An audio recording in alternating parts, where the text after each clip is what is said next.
Yeah. So, good evening, ladies and gentlemen. Thank you so much for taking time and joining this session. My name is Rakesh Baid. I work as a research head at NJ Wealth, and I have been very fortunate to work with NJ for the last 17 years.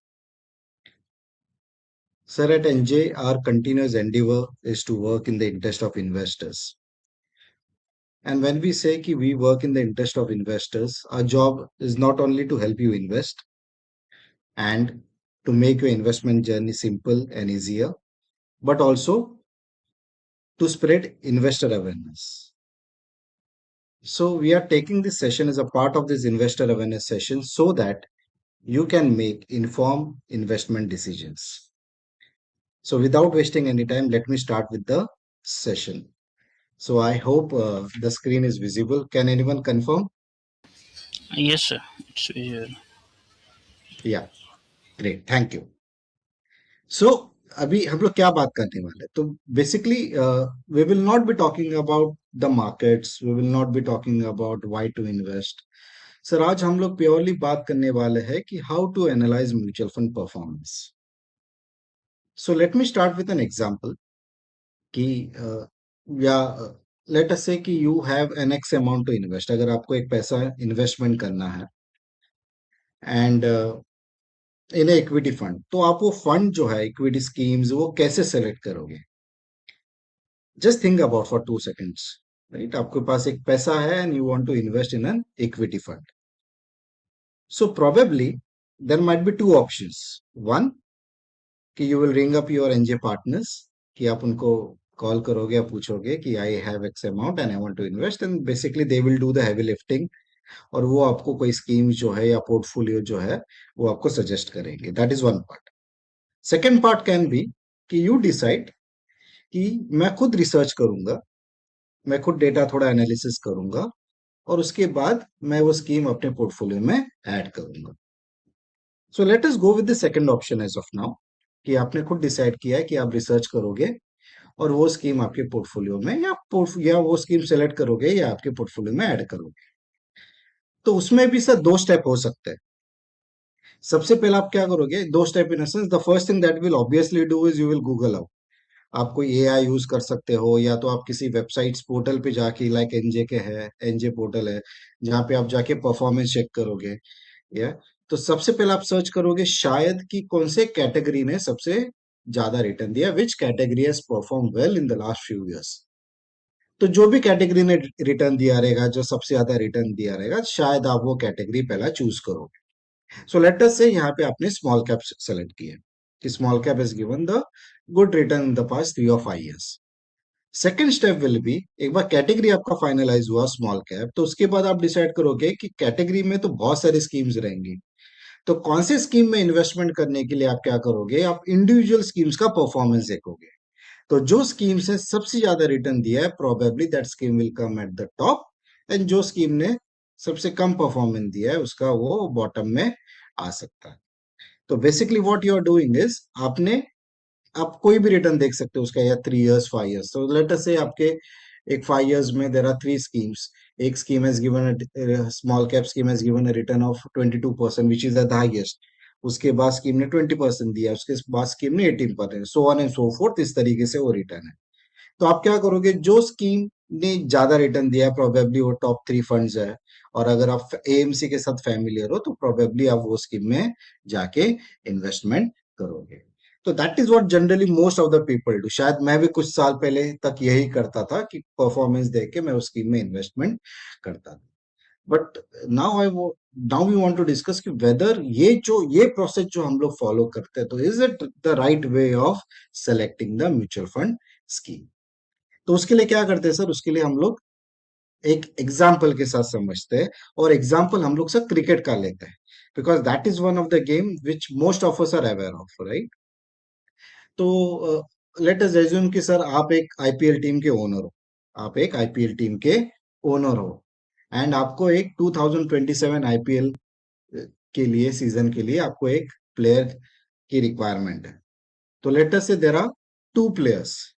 Player A, जिसने last IPL season, that is 2026 IPL season में he has scored around 600 runs.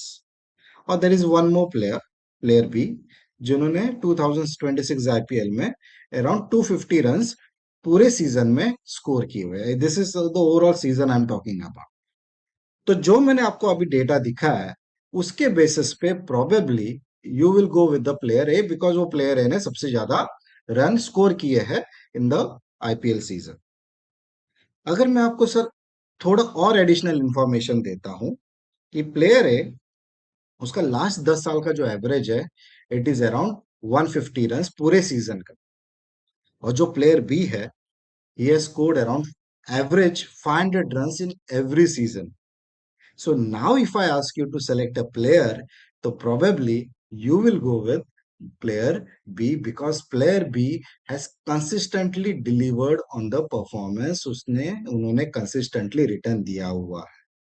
तो जब हम लोग player भी consistency के ऊपर pick करते हैं, बट जनरली क्या होता है sir, whenever we are selecting the scheme, जैसे मैंने स्मॉल कैप का एग्जांपल दिया था, जो स्कीम हाईएस्ट था से 22% या 20%, वो स्कीम हमने सेलेक्ट किया। तो हमने क्या किया, we have selected the scheme on the basis of one parameter, that is point to point return. Point to point क्या होता है, आपने देखा कि उसका 5 years रिटर्न या 3 years रिटर्न कितना था, और उसके बेसिस पे you have selected the scheme in your portfolio. तो सबसे पहला हम लोग ये समझते हैं ये पॉइंट टू पॉइंट रिटर्न होता क्या है। तो जब हम लोग पॉइंट टू पॉइंट रिटर्न बोलते हैं, यहाँ पे point is nothing but the date, कि दो डेट के बीच में वो फंड ने कितना रिटर्न दिया है। तो से आज मैं आई एम स्टैंडिंग ऑन 1 अप्रैल 2026, और मैं देखना चाहता हूं कि हैज ऑन 31 मार्च 2026 मेरा पॉइंट टू पॉइंट रिटर्न कितना है। तो अगर मैं 1 year point to point return देखता हूं sir ma'am, so my 1 year point to point return as on 31 March 2026 will be 31 March 2025, 31 March 2025 to 31 March 2026। तो ये मेरा एक साल का रिटर्न। So my end date will remain the same, because मैं यहाँ पे as on date is 31 March 2026। अगर मैं 3 years का देखता हूँ, तो मार्च 2023 से लेके मार्च 2026 आएगा, जो कॉमनली यूज होता है 1 year and 3 years and 5 years also. March 2021 से लेके मार्च 2026, तो 5 years का ये पीरियड हो गया। अगर मैं 10 years देखूं, तो 31 मार्च 2016 से लेके 31 मार्च 2026। और सिंस इंसेप्शन अगर मैं देखता हूं, तो जब से वो स्कीम लॉन्च हुआ है तब से लेके 31 मार्च 2026 जो है, ये रिटर्न मुझे अगर डिस्प्लेड है, तो that is my point to point return since Inception. और ये जो पॉइंट टू पॉइंट होता है सर, जैसे हमें वो ग्राफ से या डेटा से भी पता चल रहा है, ये ये दो डेट के बीच में का रिटर्न है, right. So there is a starting date for 10 years, the starting date is 31 March 2016 and the end date is 31 March 2026। अभी जब हम लोग ये दो डेट्स का रिटर्न देखते हैं, तो probably it can be misleading sometimes, उससे कुछ कंफ्यूजन या मिसलीडिंग या गैप्स हो सकते हैं। तो आज हम लोग ये गैप्स देखने की कोशिश करते हैं वन बाय वन। तो सबसे पहला जो गैप आता है, या जहां पे it can create a challenges, जब हम लोग कोई भी पॉइंट टू पॉइंट रिटर्न देखते हैं, तो उसका जब हम लोग डेट चेंज करते हैं, तो उसका रिटर्न जो है वो ड्रास्टिकली चेंज हो जाता है। सो भले ही वो स्कीम सेम है, if you have having the same scheme, उसका फंड मैनेजर भी सेम है, वो स्ट्रैटेजी भी सेम यूज कर रहा है फॉर फंड मैनेजिंग, बट जब आप अलग अलग डेट पे रिटर्न देखते हो, तब अलग अलग डेट पे आपको अलग अलग रिटर्न दिख सकता है। तो इसकी वजह से कभी आपने खुद एक्सपीरियंस किया रहेगा कि आपने कुछ महीने पहले अगर रिटर्न देखा रहेगा, तो वो अलग था, आज रिटर्न आप देख रहे हो तो कुछ अलग है, एक साल पहले कुछ रिटर्न दिया देखा रहता तो अलग था, राइट। तो timing can be misleading is the first challenge. So let us understand थोड़ा डीपली ये एग्जांपल। तो लेट अस से मैं एक इंडेक्स का मैं आपको एग्जांपल दूंगा, right. My overall objective is to make you understand कि ये इंडेक्स के साथ हो रहा है, तो स्कीम्स के साथ भी होता रहेगा, राइट। तो लेट अस से आई am taking 3 indexes, one Nifty large cap that is 100 TRI, for mid cap 150 TRI, for small cap 250 TRI। और मैं रिटर्न देख रहा हूं has on September 2025, 5 years return as on सितंबर 2025। तो जो इन्वेस्टर ने सितंबर 2020 को इन्वेस्ट किया रहता, 31st या 30th सितंबर 2020, तो उनका return as on 30th September 2025 large cap में होता, ये इंडेक्स में होता 18.65, मिड कैप में होता 27.47 एंड स्मॉल कैप में होता अराउंड 28%, राइट। अगर मैं थोड़े 3 महीने बाद रिटर्न देखता, 3 महीने बाद अगर मैं रिटर्न देखता, तो मेरा जो लार्ज कैप है वो जो 18% रिटर्न दे रहा था, 19% around. So now it is giving around 15%. Mid cap is giving around 24 and small cap is giving around 23%. अगर मैं 3 महीने बाद भी देखूं, right, as on 31st March 2026, तो my large cap returns are just 10%, mid cap is 17% and small cap is around 16%. तो आप देखोगे sir, within a period of 6 months, that is सितंबर 2025 से लेके मार्च 2026, ये 6 महीने के पीरियड में लार्ज कैप का जो रिटर्न्स है, it has change by around 8%, mid cap is around 9-10% and small cap is around 12%। तो what I want to make you understand is कि जब भी आप कोई भी स्कीम या इंडेक्स का रिटर्न देखोगे, तो भले ही वो इंडेक्स का कंपोजिशन चेंज नहीं हुआ है, वो सेम इंडेक्स आप देख रहे हो, पर जब आप अलग अलग टाइम पीरियड में देखते हो, तो ऐसा हो सकता है कि उसका जो परफॉर्मेंस है उसमें ड्रास्टिक चेंज आ सकता है, right? So same strategy, but only the measuring date changes, right? So this is one of the limitations कि जब भी हम लोग रोलिंग रिटर्न देखते हैं, sorry point to point return देखते हैं, तब आपका जो रिटर्न है ड्रास्टिक चेंज होता है। और इसमें भी एक है कि जब, जैसे मैंने बोला कि ये जो, जैसे if I am talking about return as on 30th September 2025, large cap का इट इज अराउंड 19%। तो वो इन्वेस्टर का रिटर्न है जिसने सितंबर 2020 को इन्वेस्टमेंट किया और रिटर्न देख रहे हैं एज ऑन सितंबर 2025। पर अगर कोई इन्वेस्टर अलग अलग पीरियड में इन्वेस्टेड हो सकता है, कोई भी आप इंडेक्स देखो उसका 20 इयर्स का हिस्ट्री है, तो अलग अलग इन्वेस्टर का अलग अलग एक्सपीरियंस हो सकता है। तो भले ही आपके अंडरलाइंग स्कीम सेम है, बट ऐसा हो सकता है कि आपके पोर्टफोलियो में एक रिटर्न दिख रहा है, किसी और के पोर्टफोलियो में कोई और रिटर्न दिख रहा है। प्रोबेबली आपके पोर्टफोलियो में अगर 12% है, किसी और के पोर्टफोलियो में 14 भी हो सकता है, it can be vice versa also.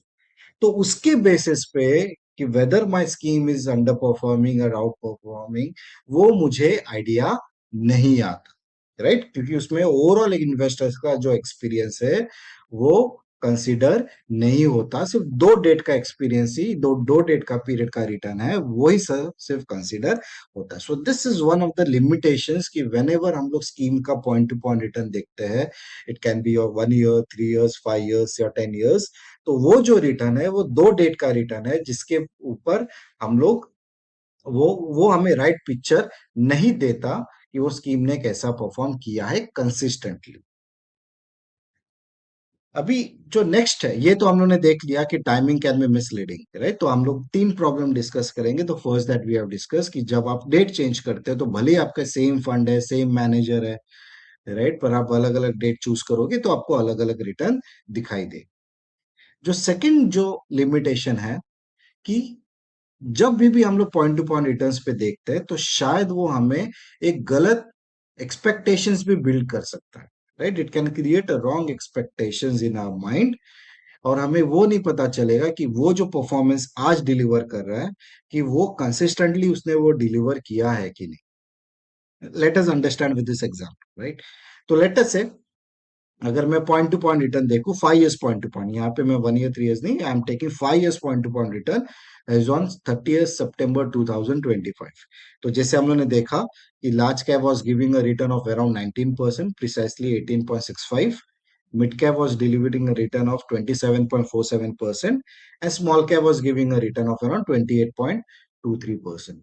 Sir इसमें सबसे बड़ा प्रॉब्लम क्या होता है ना, कि जब भी हम लोग इन्वेस्टमेंट करते हैं एज एन इन्वेस्टर, और जब मैं देखता हूँ कि ये mid cap has 5 years, it has given 27, small cap has given 28% return, तो ये बहुत अपीलिंग लगता है and I make my decision immediately कि मैं I will invest now, because the small cap mid cap categories are giving more than 25%, बहुत अच्छा return दे रहा है, तो मैं अभी इन्वेस्टमेंट करता हूँ, राइट?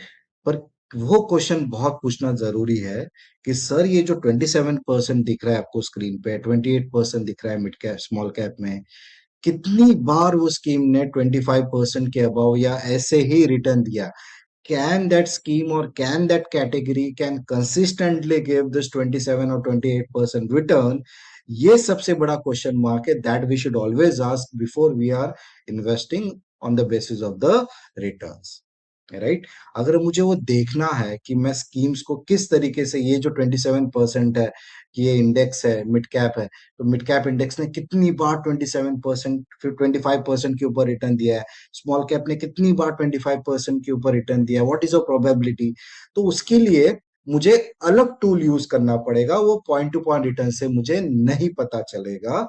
तो उसके लिए सर मुझे रोलिंग रिटर्न्स देखना। अभी वो रोलिंग रिटर्न्स क्या है सर, पहला वो थोड़ा समझते हैं। तो व्हाट इज रोलिंग रिटर्न? तो रोलिंग रिटर्न क्या होता है सर? ये मल्टीपल पीरियड्स को कंसीडर करता है for helping you to make the right investment decisions. तो सबसे पहला क्या करना है, जब भी आप रोलिंग रिटर्न्स कैलकुलेट करने जाओगे तो सबसे पहला आपको पीरियड सेलेक्ट करना है। तो लेट अस से मैं एक 20 इयर्स का पीरियड लेना चाहता हूं फॉर दिस पर्टिकुलर इंडेक्स, अप्रैल 2026 से लेके मार्च 2026। तो मैंने 20 इयर्स का पीरियड लिया है और मैं 20 इयर्स के पीरियड में ये देखना चाहता हूं कि मेरा on an average 5 years return कितना मेरा बनता है। तो मैं एक ऑब्जर्वेशन नहीं देख रहा हूं सर, मैं यहाँ पे मल्टीपल ऑब्जर्वेशन देख रहा हूं। किस तरीके से मल्टीपल, थोड़ा समझते हैं। तो मैं सबसे पहले जो पीरियड का रिटर्न देखूंगा, इट इज 1 अप्रैल 2006 से लेके, because my starting date of the period of analysis is April 2026, April 2006 sorry. So my first period date will be 1 April 2006 से लेके 1 अप्रैल 2011, राइट? तो ये मेरा 5 इयर्स कंप्लीट हुआ, तो ये मेरा 5 इयर्स का एक CAGR बनेगा, right? Suppose it is a X amount का CAGR। तो मैं सेकेंड पीरियड लूंगा and my second period will be the next date, that is 2 April 2006 से लेके 2 अप्रैल 2011। तो ऐसा मैं एक एक डे आगे जाके I will calculate the 5 years period CAGR, right? तो I will have more than 5000 observations, क्योंकि मैं एक एक दिन आगे जा रहा हूं। और my last observation will be 31 मार्च 2021 से लेके 31 मार्च 2026। तो जितने मेरे पास ऑब्जर्वेशन ज्यादा रहेंगे उसका फिर मैं एवरेज या मीडियन रिटर्न निकाल के मुझे पता चलेगा कि ऑन एन एवरेज वो फंड ने या इंडेक्स ने कितना रिटर्न दिया है। तो उससे क्या होता है सर, उससे मुझे उसका कंसिस्टेंसी भी पता चल जाता है कि कंसिस्टेंटली वो फंड ने कितना रिटर्न दिया है।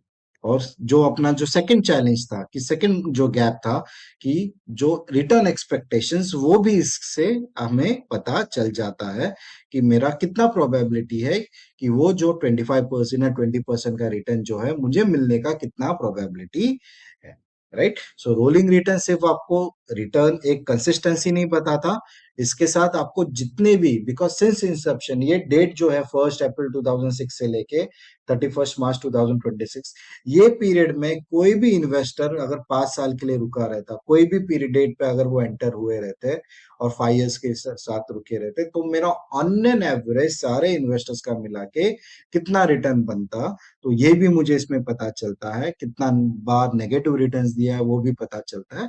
और ओवरऑल कंसिस्टेंसी में ये तो पता चलेगा कि अगर जो मार्केट अलग अलग फेजेस में जो जाता है, इन 2006 से लेकर हम लोगों ने रैली भी देखा है, फिर करेक्शन भी देखा है, कोविड के टाइम पे भी हम लोगों ने करेक्शन देखा है, फिर उसके बाद रैली भी देखा है। तो अलग अलग मार्केट फेजेस में वो स्कीम ने किस तरीके से परफॉर्म किया, ये सर मुझे रोलिंग रिटर्न से पता चलता है। सो लेट अस अंडरस्टैंड, अभी जो हम लोगों ने प्रीवियसली बात किया था प्रॉब्लम 2, मैं जस्ट आपको ये दिखा रहा था ये स्लाइड पे, कि mid cap 27%, small cap 28%।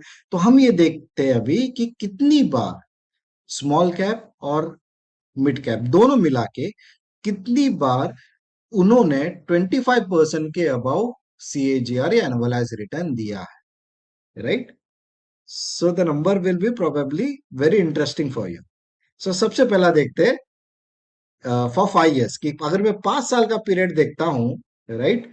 So the probability 5 years के पीरियड में the number of observations are 5479 observations. तो जैसे मैंने आपको प्रोसेस बताया था, 1 अप्रैल 6 से लेके फिर 5 इयर्स, तो इस तरीके से मेरे पास 5 5,500 के अराउंड ऑब्जर्वेशन आएगा। और ऑब्जर्वेशन का अगर मैं मीडियन रिटर्न देखूंगा कि कितनी बार उन्हें 13% मतलब 25% के ऊपर रिटर्न दिया है, तो सर द डेटा सेज कि only less than 13% of the times only the scheme has given more than 25% return. मतलब अगर मैं उसको 100 के इसमें कन्वर्ट करूं तो 100 में से उसका प्रोबेबिलिटी 25% से ज्यादा रिटर्न देने का सिर्फ 12 लेस देन 13 अराउंड 12 टाइम्स ही था। 100 में से 12 बार उसने 25% के ऊपर रिटर्न दिया है। ना, here I am talking about combined, ना sir, mid cap and small cap दोनों का combined. not more than 13 times it has delivered more than 25% return. और मैं अगर 10 इयर्स का बात करूं, अगर मैं 10 इयर्स के पीरियड का रोलिंग दिखाऊं, तो मेरे पास 3,500 का ऑब्जर्वेशन आएगा 10 इयर्स रोलिंग पे बेसिस पे। तो 3,500 में sir surprisingly there is no observation, no, I mean no period where either of small cap mid cap has delivered greater than 25% return. So this is something which is very much interesting, and we should note कि whenever हम लोग जब भी expectation build करते हैं, जब भी market में रैलीज आता है, बुल मार्केट आता है, तब रैलीज देख के हम लोग रिटर्न्स देख के बहुत एक्साइट होते हैं कि सर 20% रिटर्न, 25, कुछ कुछ पीरियड में सर 30%, 40% भी आता है, राइट। तो ये जो रिटर्न्स का जो एक्सपेक्टेशन हम लोग बिल्ड करते हैं, या जो हम लोग रिटर्न्स देख के इन्वेस्टमेंट करते हैं, तो अपना एक एक्सपेक्टेशन बढ़ जाता है कि अभी 25-7% है, 28% है, तो मैं भी अगर 5 इयर्स रुकूंगा तो मुझे भी इतना रिटर्न्स मिल सकता है, मुझे भी इतना रिटर्न्स मिल सकता है। बट हावेवर आज डेटा के बेस पे हम लोगों ने देखा उसका प्रोबेबिलिटी बहुत कम होता है, it is less than 13%, and 10 years में the probability is surprisingly zero, right. तो ये जो रॉन्ग एक्सपेक्टेशंस बिल्ड होता है, इससे इन्वेस्टर्स क्या करता है कि फिर उनको लगता है if they are getting around 14% return, 15%, they think that the returns are very less because they have that anchoring effect कि मैंने तो 25%, 26, 27%, 30% रिटर्न देखा है, पर मेरा पोर्टफोलियो तो 15%, 16% रिटर्न दे रहा है, मेरा स्कीम तो 15% रिटर्न दे रहा है या 12% रिटर्न दे रहा है। तो उनको लगता है कि ये जो स्कीम है वो अंडर परफॉर्म कर रही है या मेरा पोर्टफोलियो अंडर परफॉर्म कर रहा है। And the next thing that they do is they change the schemes और दे चेंज द या दे डू द रिडम्पशंस। तो ये आपका चैलेंज इससे सबसे ज्यादा होता है कि रॉन्ग एक्सपेक्टेशन बिल्ड होने से आपका शायद अर्ली रिडम्पशन या एसआईपी स्टॉपेज या तो आप स्कीम चेंज भी कर सकते हो, राइट। राइट। सो रोलिंग रिटर्न सर आपको फुल पिक्चर देखता है। तो जैसे मैंने आपको बताया था कि rolling returns is something which gives you an idea.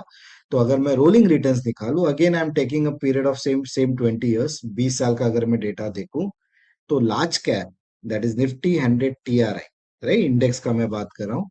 तो ऑन एन एवरेज 5 इयर्स अगर मैं मीडियन देखूंगा तो आई हैव अराउंड 5,475 ऑब्जर्वेशंस। तो इतने ऑब्जर्वेशन में जो मीडियन रिटर्न है, तो इतने सारे ऑब्जर्वेशन का अगर जो मीडियन रिटर्न निकालूं, जो बीच वाला नंबर, मतलब 13.27% के नीचे there are half of the investors and 13.23 के बाद there are half of the investors. जो मिडिल नंबर है 13.23, राइट। तो 13% on an average median return ये लार्ज कैप ने दिया हुआ है। एंड इसके रिस्क क्या है, ये रिटर्न पाने के लिए कितनी बार वो स्कीम ने नेगेटिव रिटर्न्स दिया हुआ है।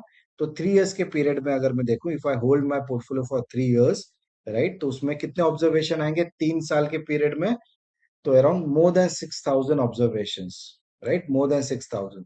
तो इतने सारे ऑब्जर्वेशंस में around 1.68% of the observations, right, मतलब अराउंड 110 ऑब्जर्वेशंस आपके ऐसे रहेंगे, सॉरी 10620, सो 1200 observe 1%, right. So yes, around आपको 120 ऑब्जर्वेशन ऐसे रहेंगे, जहां पे 110 ऑब्जर्वेशन ऐसे रहेंगे जहां पे the fund, the large cap index has given a 3 years return as negative.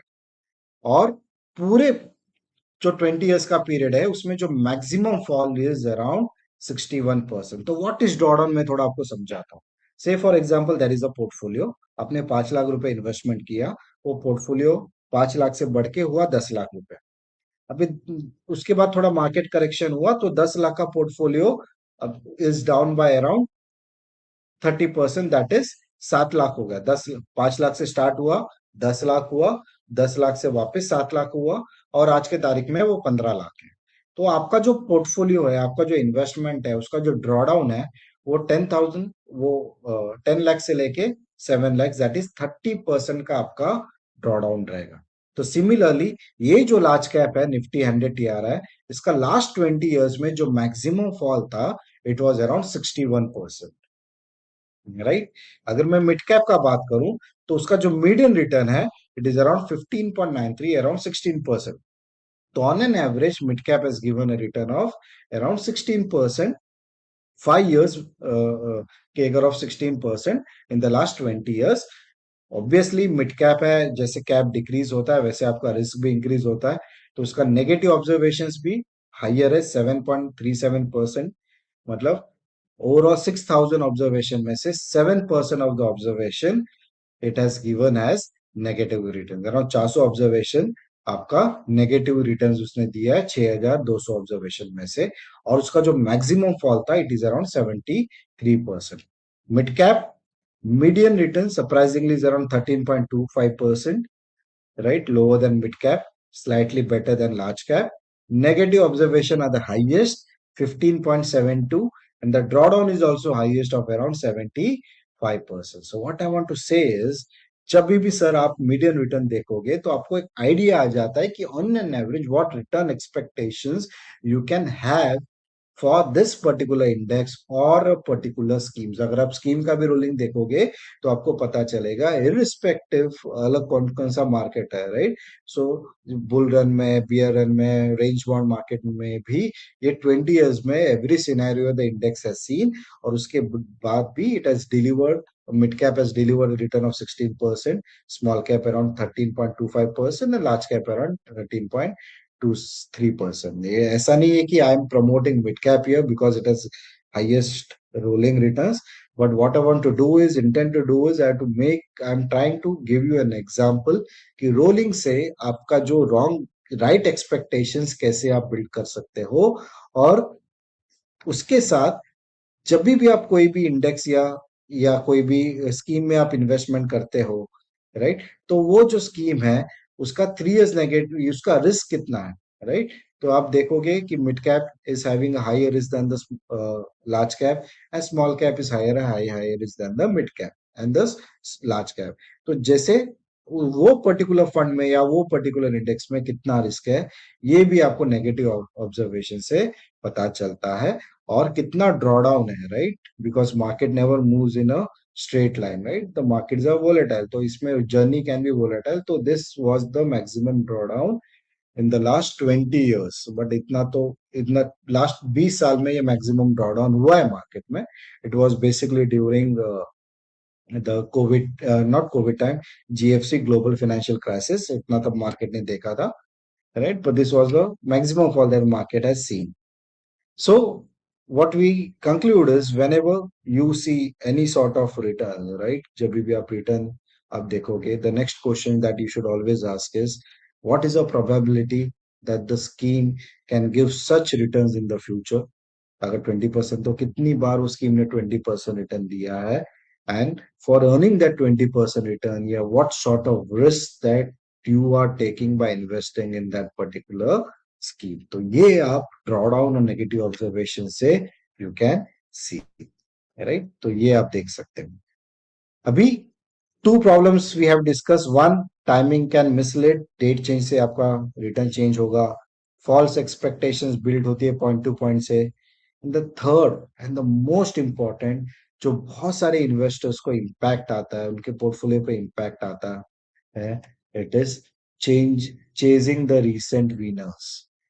कभी कभी क्या होता है सर कि जब भी मार्केट, कोई भी हम पोर्टफोलियो देखते हैं अपना, तो ऐसा हो सकता है, राइट, कि बहुत सारी स्कीम्स अभी आपको अंडर परफॉर्मिंग दिख रही है, तो उस वो केस में हम लोग का एक लगता है कि my this scheme is not working, so now I should change the schemes, I will invest in a better scheme which is giving better performance, right. या तो स्कीम सिलेक्शन में भी ऐसा ही होता है कि मैं जब भी, जैसे मैंने फर्स्ट स्टार्टिंग में आपको पूछा था कि आप स्कीम कैसे सेलेक्ट करोगे, तो हम जाते हैं अलग अलग वेबसाइट्स पे जाके टॉप परफॉर्मेंस देखते हैं, और उसके बाद मैं वो स्कीम में इन्वेस्टमेंट करता हूँ, तो राइट, तो मैंने टॉप परफॉर्मेंस स्कीम में इन्वेस्टमेंट किया है, राइट, पर उसमें भी बहुत सारे गैप्स हो सकते हैं, तो let us see this gap and it is very interesting, right? Let us take a category mid cap, sorry, small cap category के ऊपर हम लोगों ने एनालिसिस किया है। तो स्मॉल कैप कैटेगरी में we have taken 1 year point to point returns, उसके बेसिस पे हम लोगों ने स्कीम्स को रैंक किया हुआ है, एंड 3 years रोलिंग के बेसिस पे हम लोगों ने स्कीम को रैंक किया हुआ है। अभी स्मॉल कैप कैटेगरी में देर आर 3 schemes, एंड ये 3 टॉप रैंकिंग स्कीम्स है on the basis of 1 year point to point.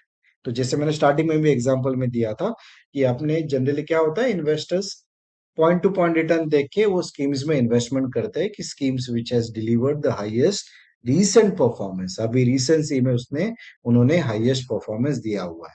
पर सर, जब भी मैं इसका रोलिंग रिटर्न्स देखता हूं, तो मैं अगर इसका 3 years रोलिंग रिटर्न के बेस पे रैंकिंग देखूंगा, तो उसका जो स्कीम ए है, जो टॉप परफॉर्मर है आज के तारीख में, उसका कंसिस्टेंसी के बेसिस पे 3 years रोलिंग के बेसिस पे द रैंक इज 14।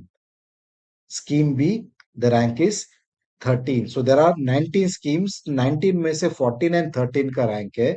तो what I want to convey is sir, ऐसा हो सकता है कि जो स्कीम ने कंसिस्टेंटली परफॉर्म नहीं किया है, उसका रीसेंट परफॉर्मेंस जो है वो बहुत अच्छा है, और इसकी कारण ऐसे जो स्कीम जिसने कंसिस्टेंटली नहीं परफॉर्म किया, वो शायद इन्वेस्टर के पोर्टफोलियो में आ सकते हैं। Investor can go and buy this schemes, because जब भी हम लोग वेबसाइट पे जाते हैं, अलग अलग पोर्टल पे जाता है, तो एक चीज हमें जो दिखता है वो point to point he return दिखता है। वहां पे बहुत रेयरली कोई वेबसाइट आपको रोलिंग रिटर्न्स भी डिस्प्ले करती रहेगी, राइट? तो पॉइंट टू पॉइंट रिटर्न्स देख के हम लोग इन्वेस्टमेंट कर लेते हैं भले ही, और ऐसा हो सकता है कि उस स्कीम ने शायद कंसिस्टेंटली में परफॉर्मेंस नहीं दिया हुआ है।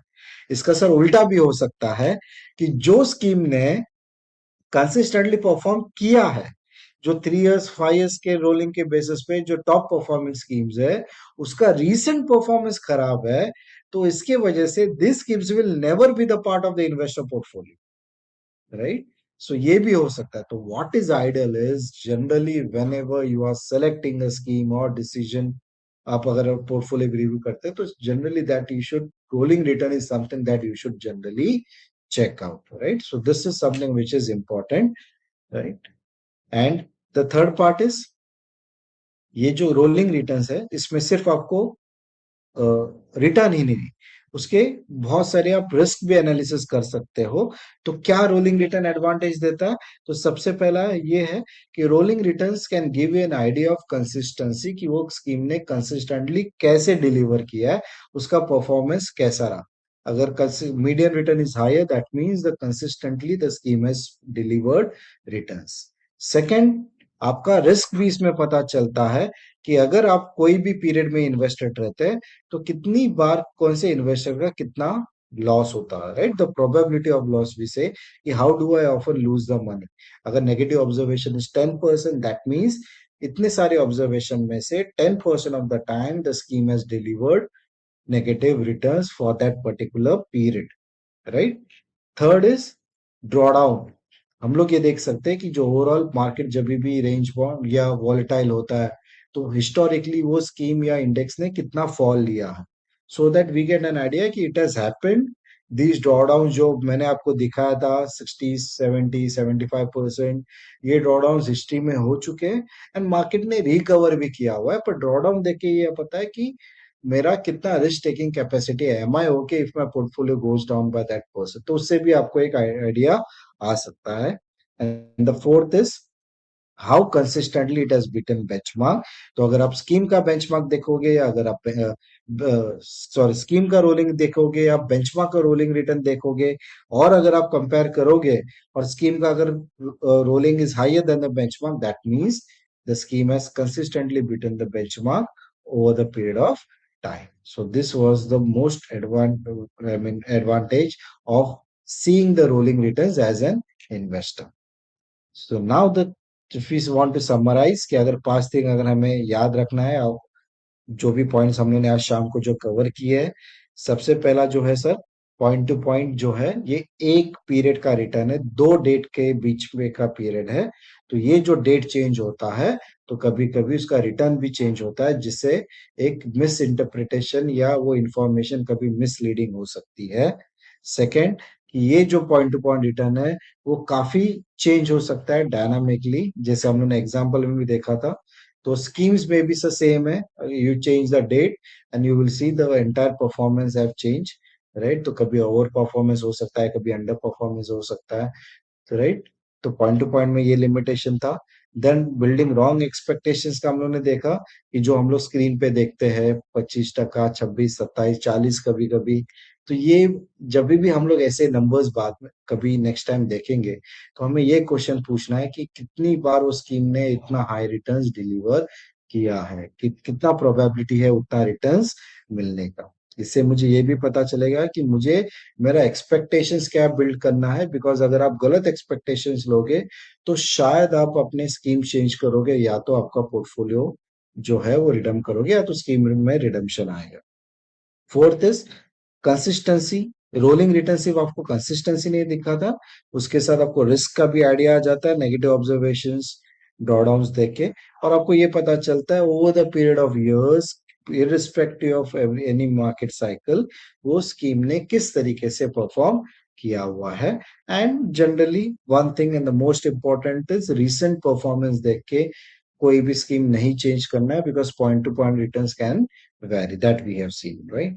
तो ये सारे जो एनालिसिस आज हम लोग ने देखे, तो we have talk about rolling, median rolling returns, negative observation, drawdowns, right? This are good things. तो ये बहुत अच्छी चीज है when you are trying to select a scheme. ये सारी इंपॉर्टेंट चीज है, बट इज इट सफिशिएंट? जब भी मैं बात करूं सर इन्वेस्टमेंट का, तो there is a entire investment process, and scheme selection forms a part of the entire investment process.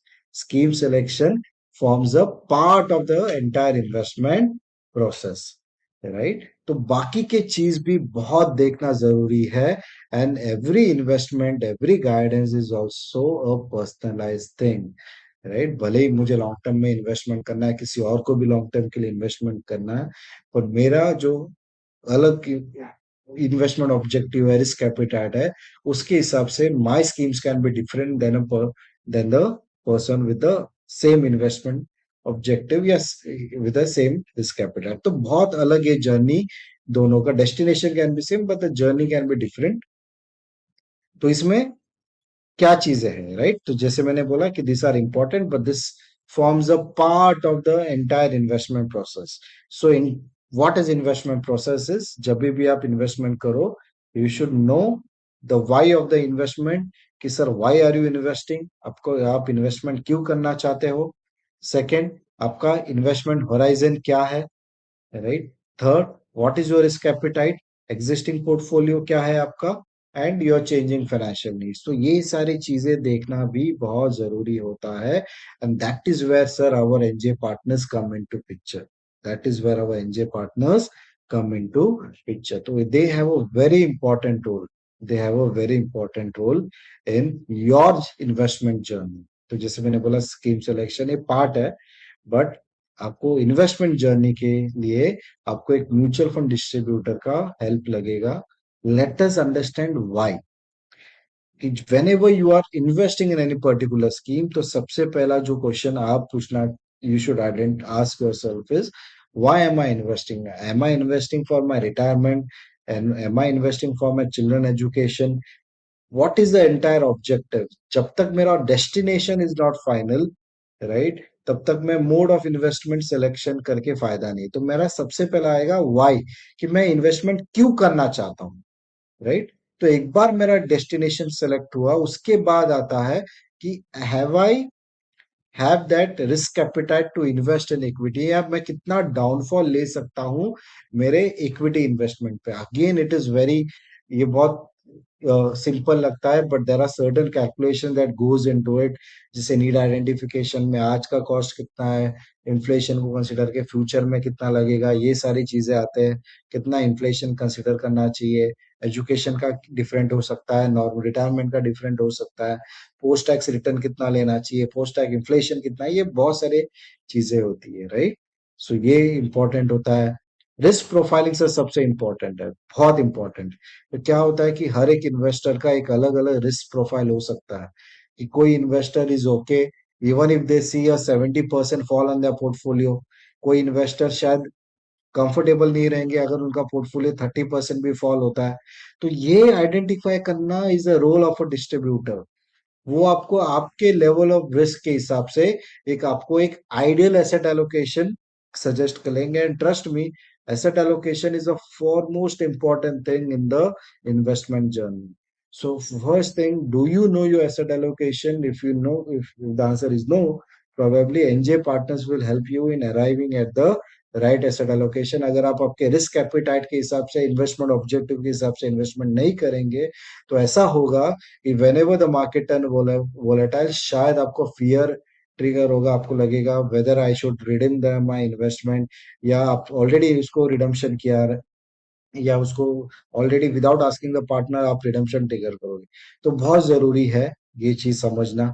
Building a diversified portfolio, so when I take a small cap, mid cap, large cap, तीन scheme लूंगा, तो it doesn't mean my portfolio diversified to certain extent, diversified in terms of market cap, but is your portfolio diversified in terms of style, investment style? Is it value, growth, right? Whether it is a blend, whether it is a active, whether it is a passive, whether it is a rule base, right. तो काफी सारे overlapping कितना है with in your portfolio, वो भी काफी important होता है।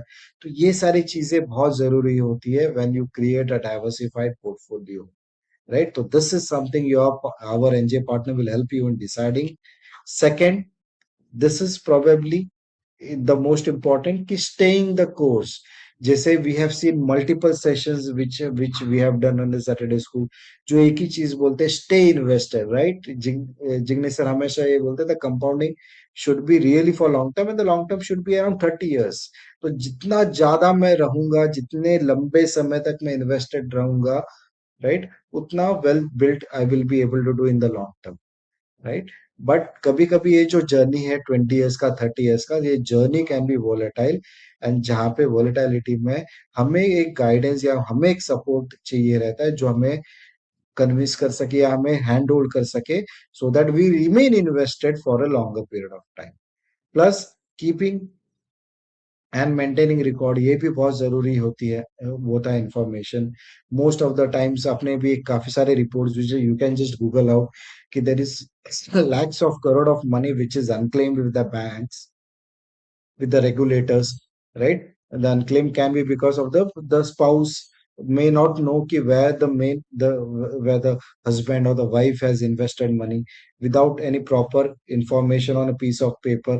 उनके पास, उनको नहीं रहता कि कहाँ कहाँ पे इन्वेस्टमेंट किया है, और in case of demise of the spouse, तो वो केस में तो पता ही नहीं चलता इन्वेस्टमेंट कहाँ पे, तो दैट अमाउंट रिमेन अनक्लेम। तो ये भी बहुत जरूरी होता है, कहाँ पे इन्वेस्टमेंट है, कौन नॉमिनेशन है, तो that is something, is again the role of a distributor। Plus keeping you on a track in terms of understanding performance, जैसे ये सेशन हम लोग ने ले रहे हैं, कि we are making you understand कि rolling is something which is more important rather than a point to point। ये बहुत देखना जरूरी है, नेगेटिव रिटर्न्स देखना जरूरी है, ड्रॉडाउन देखना जरूरी है, एंड मोस्ट इम्पोर्टेंटली आपका पोर्टफोलियो रिव्यू एंड रीबैलेंस, ये बहुत जरूरी है, बिकॉज देर आपके जो फाइनेंशियल नीड्स है, ये सब काफी डायनामिक है, वो चेंज होती रहती है। तो वो चेंज आपका क्या, वो portfolio is in line with the investment objective and the risk profile can also change as and when आपकी रिस्पॉन्सिबिलिटी बढ़ती है, तो आपका रिस्क प्रोफाइल टेकिंग कैपेसिटी भी शायद कम होती है। तो वो केस में भी आपका पोर्टफोलियो रीबैलेंसिंग या रिव्यू करना बहुत जरूरी होता है, राइट। तो ये रिव्यू करना, रिबैलेंस करना, it is also the role of a mutual fund distributor. So the fund is chosen once, right. कोई भी आप फंड करोगे तो वो एक टाइम एक्टिविटी है, बट ये जो जर्नी है, जो लॉन्ग टर्म इन्वेस्टमेंट में रहने की बात है, 20 इयर्स, 25, 30 इयर्स, ये sir it is will be only possible if you have a trusted NJ partner, right? So with this point, I'm ending my session. And I once again thank you for having patience with me. And I hope कि मैं कुछ value add कर सका आपके overall investment knowledge में. And if you have any doubts, you can always reach NJ Partners. They are just a call away. And thank you, NJ Partners, for inviting the investors. And ये sessions को एक थोड़ा successful बनाने के लिए. And with that note, I sign off and see you soon again with more such sessions on investment topics. So thank you so much. Yeah.